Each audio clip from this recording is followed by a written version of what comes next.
उत्तराखंड की वादियों और भारतीय सेना के इतिहास में जिस गढ़वाल राइफल्स के शौर्य की गूंज पूरी दुनिया ने सुनी है, आज उसी रेजिमेंट के नाम एक और ऐतिहासिक उपलब्धि जुड़ गई है। जनरल एनएस राजा सुब्रमण्यम ने देश के नए चीफ ऑफ डिफेंस स्टाफ यानी सीडीएस का पदभार संभाल लिया है। 30 मई 2026 को जनरल अनिल चौहान का कार्यकाल पूरा होने के बाद अब भारतीय सेनाओं के रणनीतिक समन्वय की कमान एक ऐसे जाबाज के हाथों में है जिसकी रगों में गढ़वाल राइफल्स का अनुशासन दौड़ता है।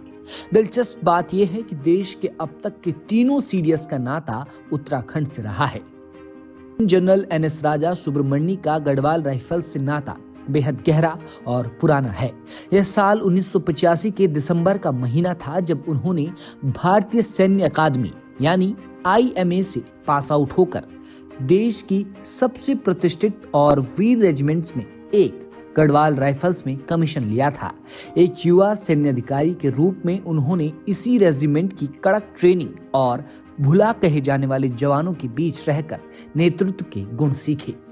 पहाड़ों की दुर्गम परिस्थितियों में काम करने और गढ़वाल राइफल्स के अदम्य साहस को उन्होंने अपने पूरे करियर में आत्मसात किया, जो आज उन्हें सेना के सर्वोच्च शिखर तक ले आया है।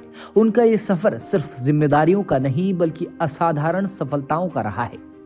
उनकी विशिष्ट और उत्कृष्ट सेवाओं के लिए उन्हें सेना की सबसे प्रतिष्ठित सम्मानों से नवाजा गया है।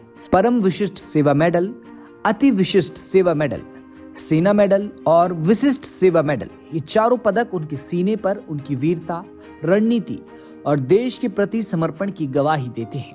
नए सीडीएस के रूप में जिम्मेदारी संभालने से पहले वे राष्ट्रीय सुरक्षा परिषद सचिवालय यानी एनएससीएस में सैन्य सलाहकार के रूप में भी अपनी सेवाएं दे चुके हैं, जहां उन्होंने देश की आंतरिक और बाहरी सुरक्षा को बेहद करीब से संभाला है। अब बतौर सीडीएस जनरल एनएस राजा सुब्रमण्यम के कंधों पर सिर्फ सैन्य मामलों के विभाग के सचिव की जिम्मेदारी नहीं बल्कि तीनों सेनाओं थल सेना, नौसेना और वायुसेना के बीच रणनीतिक तालमेल और थिएटराइजेशन को मजबूत करने का सबसे बड़ा जिम्मा है।